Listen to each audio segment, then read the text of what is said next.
Here's a little walk around of the Miss Marcy. It's the 52-foot skipper liner.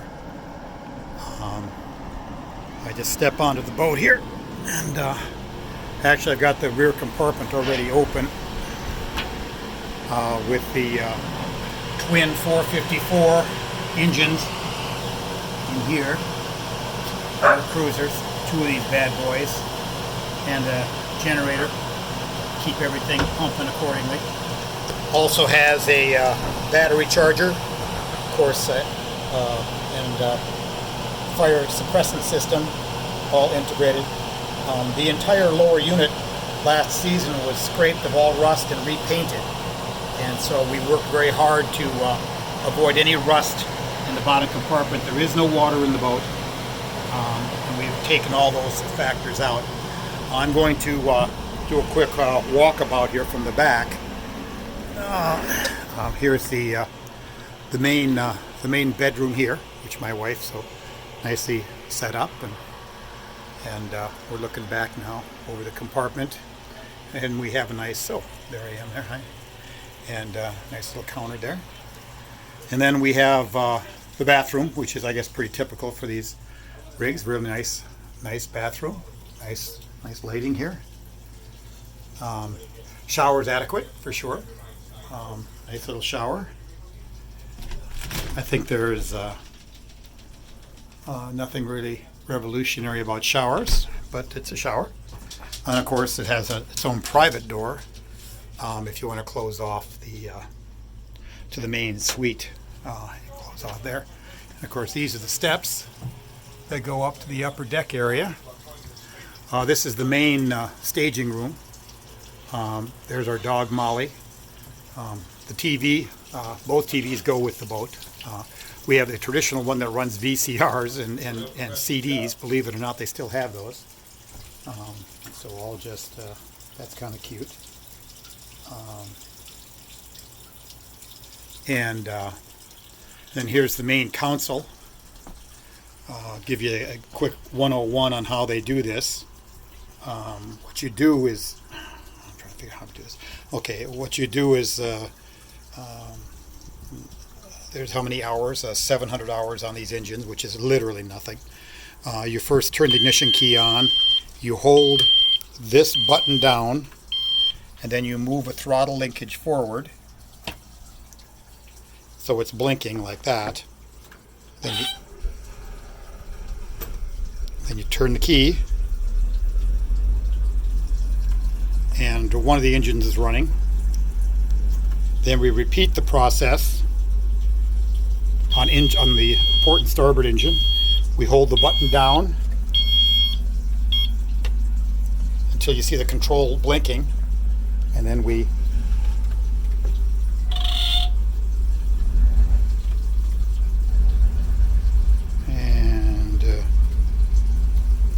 now we have both engines running.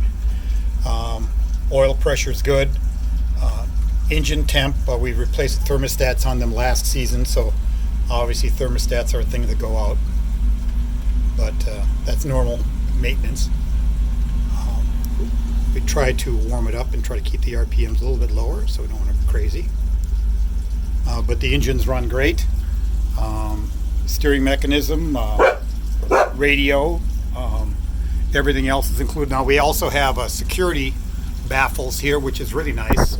You at night you drop these babies down, and gives you some security, especially if you're at a marina complex. Now we've got a front cover over ours, so let me walk you through that.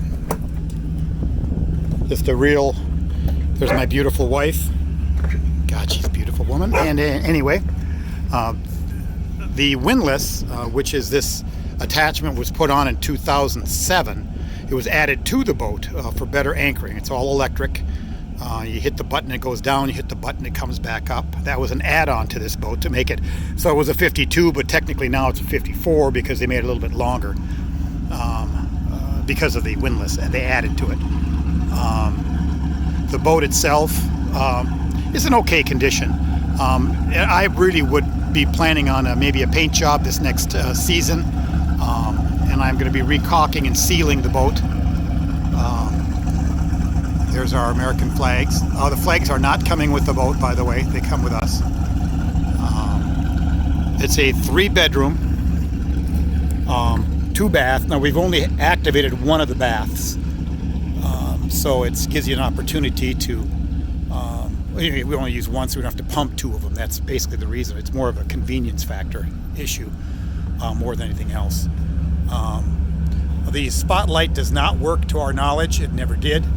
The radio, of course, works, and the speakers work, and all that kind of cool stuff.